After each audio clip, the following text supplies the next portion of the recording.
Hello friends, welcome to the Sangam education. आज हम इस वीडियो में देखेंगे एसपीडी करंट अफेयर्स में आर्थिक परिदृश्य के वल्नरबल क्वेश्चंस को। सारे क्वेश्चंस इंपॉर्टेंट होंगे। एसपीडी बुक से लिया गया है। इसकी पीडीएफ को डाउनलोड करने के लिए डिस्क्रिप्शन में टेलीग्राम का लिंक दिया हुआ है, ज्वाइन करके डाउनलोड कर लीजिए। इस चैनल को सब्सक्राइब नहीं किया सब्सक्राइब कर लीजिए और बेल आइकन को भी प्रेस कर लीजिए। देखते हैं पहले प्रश्न से। पहला है, नेपाल भारत के यूपीआई प्रणाली को अपनाने वाला पहला देश बन गया है। नेपाल भारत के यूपीआई प्रणाली को अपनाने वाला पहला देश बन गया है। जेपी मॉर्गन मेटावर्स में प्रवेश करने वाली पहला बैंक बन गया है। जनवरी में भारत की थोक मुद्रास्फीति घटकर 12.96 हो गई है। जनवरी में थोक मुद्रास्फीति घटकर 12.96 हो गई है। वित्त वर्ष 2020-21 में पीएम केयर्स फंड का कोष 3 गुना बढ़कर के 10,990.17 करोड़ रुपए हो गया है। अमेरिका वर्ष 2021 में भारत की शीर्ष व्यापार भागीदार बन गया है। एलआईसी को विश्व स्तर पर सबसे मूल्यवान ब्रांड बीमा ब्रांड में 10वां स्थान मिला है। एलआईसी को विश्व भर में 10वां ब्रांड मिला है। पेटीएम ने भारत का पहला बुद्धिमान संदेशवाहक पॉप्स पेश किया है। Paytm pops. टाटा सन्स को एयर इंडिया का 18,000 करोड़ में औपचारिक हस्तांतरण किया गया है। टाटा सन्स को एयर इंडिया का 18,000 करोड़ में। आईएलओ के अनुसार 2022 में वैश्विक बेरोजगारी 207 मिलियन का अनुमान है। 207 मिलियन का अनुमान है आईएलओ के अनुसार पूरे वर्ल्ड में। भारत का विदेशी मुद्रा भंडार घट करके 632.7 अरब डॉलर पहुंच गया है। 632.7 अरब डॉलर विदेशी मुद्रा भंडार। प्रधानमंत्री जनधन खाता में जमा राशि 1.5 लाख करोड़ रुपए के पार हो गया है। एप्पल 3 बिलियन बाजार मूल्य प्राप्त करने वाली पहली कंपनी बनी है। एप्पल 3 बिलियन यूएस डॉलर बाजार मूल्य प्राप्त करने वाली पहली कंपनी बनी है। आरबीआई ने एयरटेल पेमेंट बैंक को अनुसूचित बैंक का दर्जा दिया है। आरबीआई ने एयरटेल पेमेंट्स बैंक को अनुसूचित बैंक का दर्जा दिया है। जेपी मॉर्गन विश्व के सबसे बड़े प्रणालीगत बैंक के रूप में नामित किया गया है। जेपी मॉर्गन ही मेटावर्स में प्रवेश कर गया है। एचडीएफसी बैंक ने मुंह बंद रखो अभियान का दूसरा संस्करण शुरू किया गया है। एचडीएफसी बैंक ने शुरू किया है मुंह बंद रखो अभियान का दूसरा संस्करण।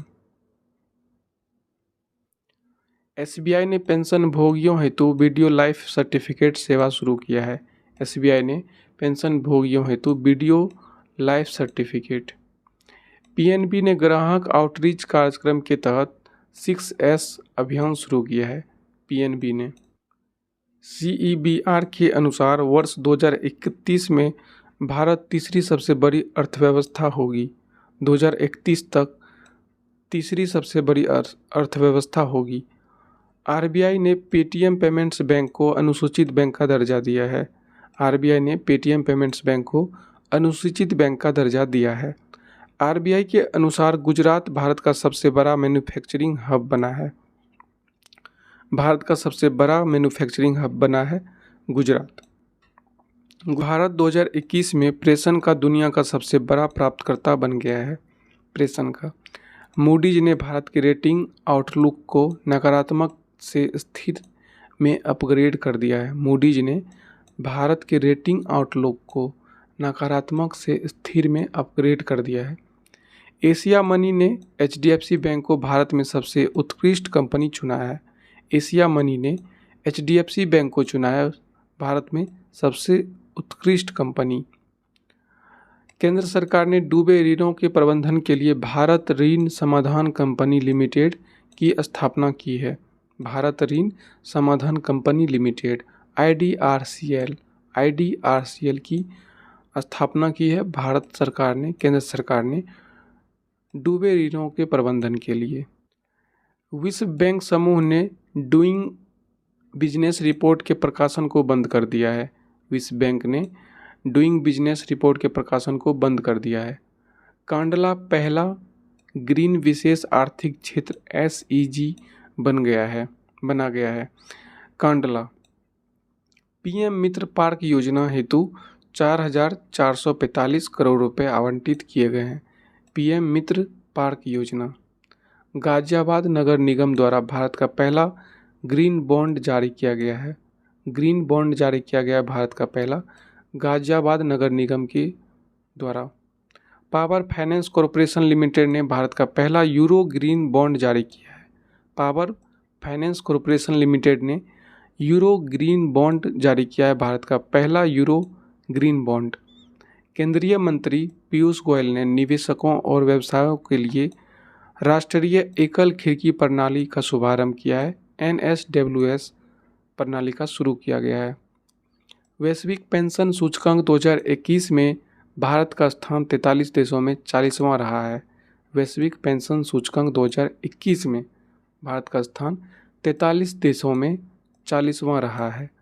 Crypto currency exchange CoinDCX Bharat का पहला क्रिप्टो यूनिकॉर्न बना है। भारत का पहला क्रिप्टो यूनिकॉर्न बनाया है CoinDCX। बंधन बैंक ने सशस्त्र बलों और अर्धसैनिक सेवाओं की कंपनियों को वित्तीय सेवाएं देने के लिए शौर्य सैलरी अकाउंट शुरू किया है। बंधन बैंक ने ये शुरू किया है शौर्य सैलरी अकाउंट। केंद्र सरकार के कर्मचारियों के महंगाई भत्ते को 28% से 31% कर दिया गया है।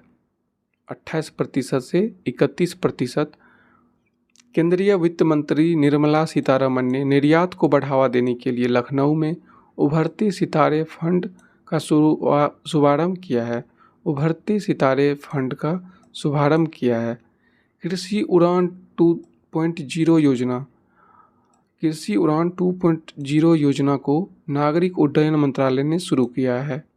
हाल ही में केंद्र ने दूरसंचार क्षेत्र को 100% FDI को मंजूरी दी है। 100% FDI को मंजूरी दी है दूरसंचार क्षेत्र में। सरकार ने राष्ट्रीय पेंशन प्रणाली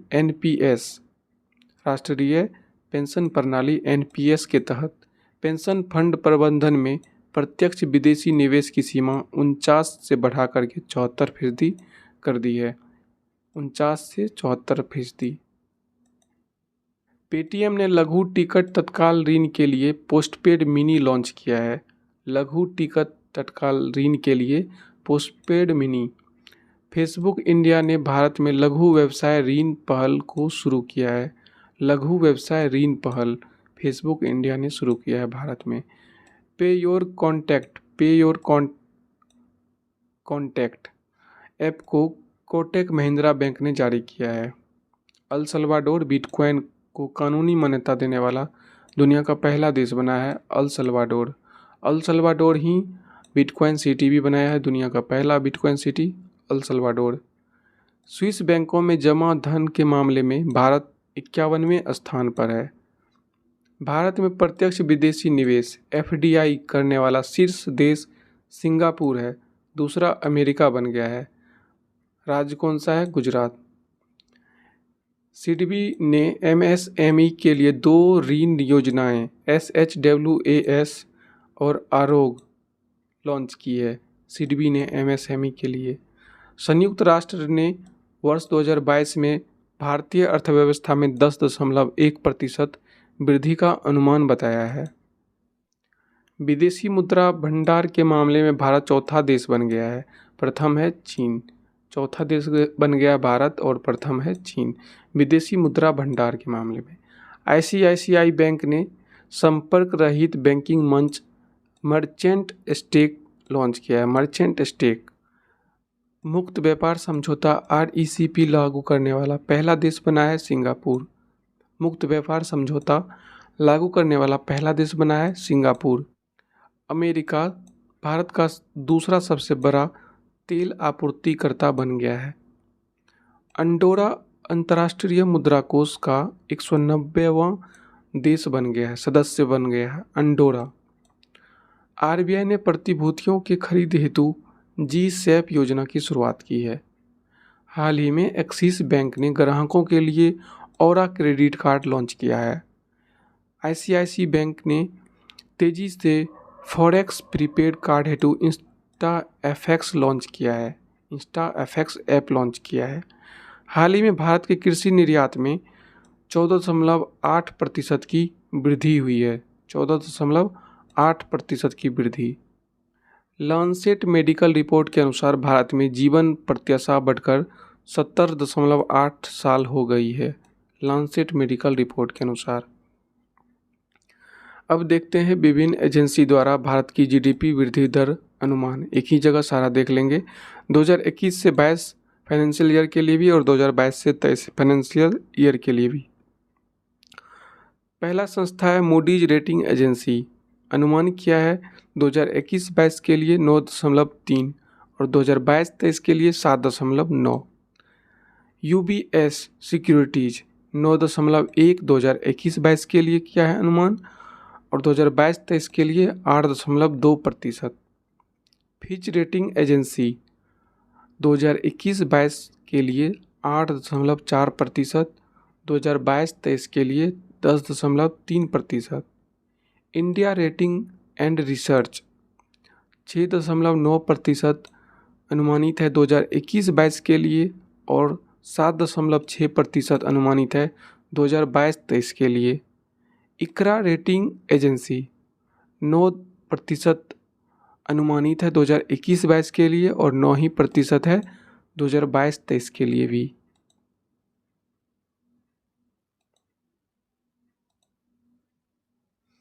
IMF अंतर्राष्ट्रीय मुद्रा कोष 2021-22 के लिए अनुमानित है 9%, 2022-23 के लिए 7.1%।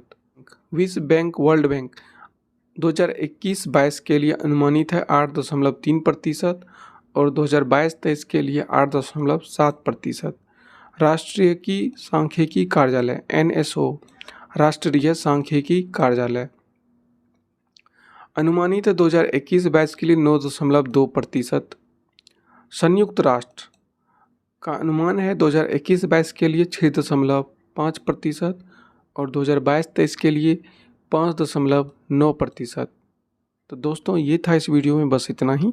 आपको ये वीडियो पसंद आया हो तो लाइक कर दें, इस चैनल को सब्सक्राइब करें, बेल आइकन को ज़रूर प्रेस करें, अपने दोस्तों तक इस वीडियो को शेयर करें। मिलते हैं नेक्स्ट वीडियो में, तब तक के लिए धन्यवाद।